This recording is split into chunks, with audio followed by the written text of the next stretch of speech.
नमस्कार क्रीड़ा प्रेमी दोस्तों, आपका SRG स्पोर्ट्स ऑफिशियल ये चैनल पर हार्दिक स्वागत है।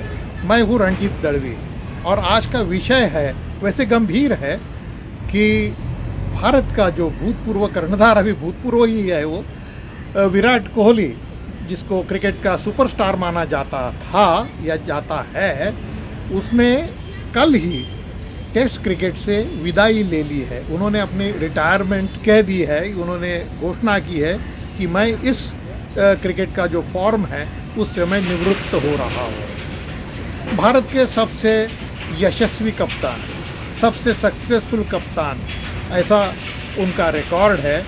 68 टेस्ट में उन्होंने भारत की कप्तानी की, जिसमें से 40 टेस्ट उन्होंने जीते, 17 टेस्ट ड्रॉ रहे और केवल 11 में भारत परास्त हो गया।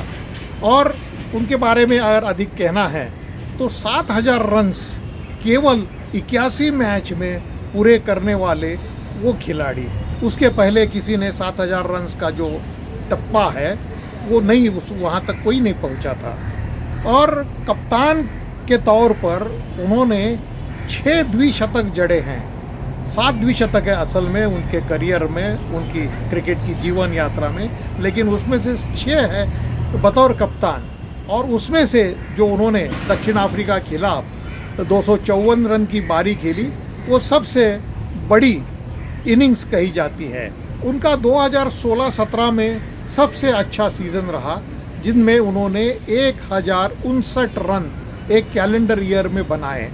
इतना स्कोर तो किसी ने आज तक नहीं किया, ना करेगा, ऐसा मुझे तो आज की तारीख में लग रहा है, क्योंकि जिस तरह से टेस्ट क्रिकेट का महत्व और उनकी संख्या कम होती जाती है, तो 1059 रन जरा दूर का टप्पा मुझे दिखाई दे रहा है। और उनके बारे में अगर कहना है तो देश के बाहर लगातार 4 शतक उन्होंने जड़े, वो भी ऑस्ट्रेलिया में, और वही ऑस्ट्रेलिया में केवल एकमात्र सीरीज जीतने वाले वो भारतीय कप्तान रहे हैं। तो ऐसी कई उपलब्धियां उनके नाम पर है। विराट एक अच्छे एग्रेसिव यानी आक्रामक बैट्समैन रहे और एक अच्छे फील्डर, एक अच्छे कप्तान भी रहे, जो थिंकिंग कैप्टन बोलते हैं, जो अपने दांव पेच, अपनी स्ट्रेटजी इतनी अच्छी तरह से वो ये करते थे, इन्फोर्स करते थे कि बस सामने वाला जो हमारा शत्रु है वो परास्त हो जाता था, वो बिल्कुल असहाय हो जाता था। तो ऐसे विराट कोहली का जो रिटायरमेंट है, ये भारत के लिए दूसरा झटका है केवल 4-5 दिनों में। इसके पहले रोहित शर्मा ने अपनी रिटायरमेंट जाहिर की थी और आज विराट कोहली ने ये करके क्रिकेट प्रेमियों को बहुत बड़ा धक्का दे दिया है। कहने का मतलब ये है कि केवल 1 महीने सवा महीने में इंग्लैंड का टूर आ रहा है, और इंग्लैंड का टूर जो है वो सबसे कठिन और हार्ड माना जाता है, जहां मूविंग बॉल यानी जहां गेंद हिलती है, जहां ऑफ द पिच बाहर निकलती है, अंदर हो जाती है। तो ऐसे इसमें हमारे बैटर्स की परीक्षा की घड़ी होगी, और इंग्लैंड, ये सच बोले तो टेस्ट क्रिकेट की अंतिम परीक्षा की घड़ी कही जाती है। तो ऐसे समय रोहित शर्मा और विराट कोहली का न होना ये हमारे लिए बहुत चिंता की बात है, गंभीर विषय है, क्योंकि हमारे पास जो बैटर्स है या बैटिंग लाइनअप है उसमें शुभमन गिल है, उनका अनुभव इतना नहीं है। वैसे ही देखने जाए तो केएल राहुल इसमें से सबसे ज़्यादा अनुभवी दिखाई देते हैं, लेकिन उनका फॉर्म थोड़ा ऊपर नीचे होता है, चढ़ाव उतार उसमें होता है। और बाकी ऋषभ पंत ये भी आक्रामक बल्लेबाज है, कितना वो इंग्लैंड में ये फेस कर पाएंगे उनके अच्छे अटैक को, पेस अटैक को, वो भी बड़ा प्रश्न है। फिर हमारे पास अय्यर है, श्रेयस अय्यर, वो अंदर बाहर होने की वजह से उनका कॉन्फिडेंस कितना है ये भी देखना पड़ेगा। तो ऐसे समय कोहली का टीम के बाहर जाना ये हमारे लिए बहुत चिंता का विषय है। अब कोहली रिटायर क्यों हो गए, इसके ऊपर कई प्रश्न पूछे जाएंगे, कहीं जगह बहस होगी, चर्चाएं होगी, क्यों कोहली ने अपना निर्णय क्यों इतना ले लिया, गड़बड़ में ले लिया कि पूरा सोच विचार करके ले लिया, ये भी सवाल उठेगा। तो जहाँ तक कई बुज़ुर्ग लोगों ने, कई एक्सपर्ट्स ने बताया है कि ये उनका निजी निर्णय है और उससे हम सहमत हैं, वी अबाइड बाय इट, हम उसकी रिस्पेक्ट करते हैं, हम उसको मानते हैं, क्योंकि हर खिलाड़ी ये जानता है कि मुझे कहाँ रुकना है, और ये भी जानता है कि मुझे ऐसे समय रुकना है कि लोग ये ना पूछे कि भाई आप क्यों नहीं रुकते, लेकिन उन्होंने ये पूछना चाहिए भाई आप क्यों रुके। तो शायद ये भी उन्होंने सोचा होगा। लेकिन थोड़ा सा दोष मैं board of control for cricket in India को दे दूंगा, क्योंकि ये खाली उनका ये जो अनाउंसमेंट है, उनकी जो घोषणा है, यही हमें समझ में आई, बाहर आई, लेकिन पर्दे के पीछे क्या चला है, क्या हुआ है, इसका हमें कोई पता नहीं है।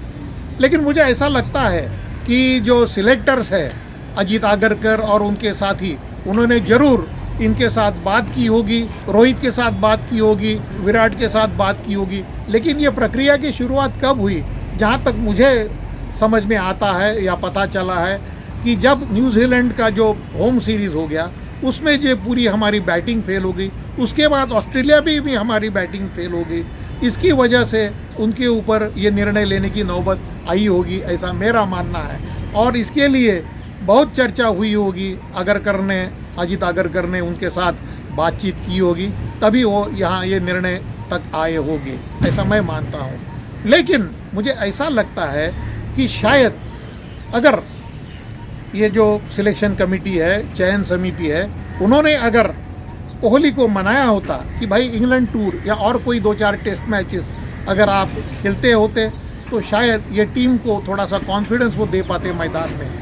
बाकी बात छोड़ो उनके रन्स होना नहीं होना, लेकिन एक आधा छोटा सा गुरु मंत्र, कान मंत्र अगर वो किसी खिलाड़ी को मैदान पे दे देते, कप्तान को दे देते, जिसकी वजह से एक आधा अच्छा बॉलिंग चेंज होता, जिसकी वजह से एक आधी अच्छी विकेट हम ले पाते, तो ऐसी बहुत सी चीज़ें उनसे अपेक्षित थी। तो विराट के ड्रेसिंग रूम में ना होने की वजह से हमारे जो युवा खिलाड़ी है वो कई अच्छे एडवाइस से या मॉरल बूस्टिंग उनकी जो भाषण रहेंगे, उनकी जो सलाह होगी, उससे वंचित रहेंगे, ऐसे मैं मानता हूँ। तो ऐसी क्षति हमारे टीम के लिए पहुँची है। बाकी विराट के होने से कुछ अजीब सा होता, कुछ बड़ा होता, ऐसा दावा मैं नहीं करूँगा। लेकिन ये जो युवा खिलाड़ी है वो भी सफल हो सकते हैं, ऐसा नहीं कि वो असफल हो जाएंगे। समझो पहले एक आध दूसरे मैच में उनको रिदम मिली, लय प्राप्त होगी, तो बहुत कुछ हो सकता है। विराट की कई उपलब्धियां मैं आपके लिए गिना रहा हूँ या गिन रहा हूँ। तो उन्होंने 123 मैच में भारत का प्रतिनिधित्व किया। महज 22 साल की उम्र में उन्होंने टेस्ट में डेब्यू किया। 14 साल का उनका करियर रहा, जिसमें उन्होंने 9,230 रन बनाए। औसत था 46.85 और उसमें दरमियान उन्होंने 30 शतक और 31 अर्धशतक जड़ाए। और इनका जो उच्चतम स्कोर था वो था 254 नॉट आउट। ओडीआईज में भी उनका प्रदर्शन अच्छा रहा है। 302 मैच, 14,181 रन। T20 में 125 मैचेस और 4,188 रन। तो ऐसे विराट कोहली की जो कमी है वो टेस्ट क्रिकेट में जरूर खलेगी। 2027 की जो ICC ODI world cup championships होगी, उसमें खेलने की विराट और रोहित की तमन्ना है। उसमें देश को विजेता देखना उनका सपना है। तो देखेंगे वो कहाँ तक सफल हो पाते हैं। लेकिन आज की तारीख में वो टेस्ट क्रिकेट से विदा ले चुके हैं। और वैसे बताया जाए तो भारतीय कप्तान के तौर पर उन्होंने सबसे तेज शतक जड़ाया है। केवल 93 गेंदों में उन्होंने शतक जड़ा। फिर उन्होंने ऑस्ट्रेलिया के विरुद्ध 8 शतक जड़े हैं और उसमें उन्होंने तेंदुलकर का जो विक्रम है उसकी बराबरी की है। सारे 11 जो टेस्ट खेलने वाले देश है उनके विरुद्ध शतक जड़ने वाला ये एकमात्र खिलाड़ी है, ये मैं आपको बताना चाहता हूँ, अवगत कराना चाहता हूँ। तो ऐसे विराट कोहली ने 9 सीरीज जीतने का पराक्रम करके मैं भारत का यशस्वी कप्तान हूँ, ये सबको दिखा दे दिया है। हमने बताया वो कैसे कर पाए। एक तो उनकी फिटनेस, आप तो सारे क्रिकेट शौकीनों ने तो देखी होगी किस तरह से वे झपट पड़ते हैं गेंद के ऊपर, क्या चीज़ कितने अच्छे लेते हैं और 100% 100% मैदान पे दे देते हैं। और उनका जो ये है कि उन्होंने एक जगह कहा है कि मैंने मेरे मुंह के ऊपर कंट्रोल रखा है, उसमें नियंत्रण रखा है। क्या खाना, कितना खाना, कब खाना, कैसे खाना, हमारा फिटनेस कैसे मेंटेन करना, जिम में क्या करना, कैसे व्यायाम करना, ये सारा उन्होंने बताया है। कि उनके जैसा डिसिप्लिन, यानी मैं बोलता हूँ उनके बर्ताव के हिसाब से नहीं, थोड़े से वो एक्सट्रोवर्ट है, थोड़े से ओवर द बोर्ड जाते हैं, लेकिन अपना फिटनेस रखने के लिए उन्होंने जो डिसिप्लिन संभाली है उसका कोई जोड़ नहीं है, इतना मैं कह सकता हूँ। तो ये जो विराट की कहानी है, खास करके क्रिकेट और जीवन की, वो बड़ी संघर्षपूर्ण रही है।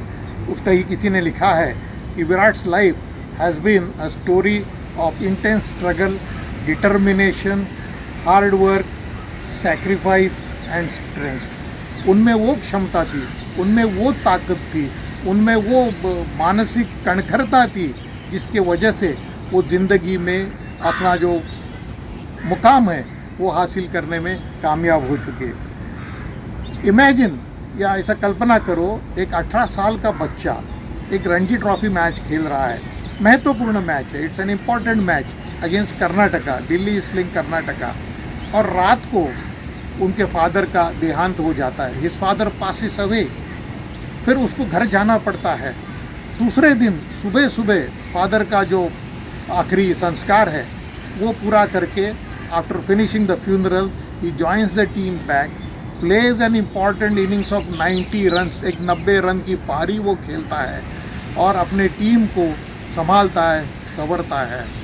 इसके बारे में उसने कहा है, this incident changed my life. ये जो आघात उनके ऊपर हो गया वो बाल उम्र में, 18 साल की उम्र में, उन्होंने वो इंसिडेंट ने, वो आघात ने उनकी ज़िंदगी बदल दी।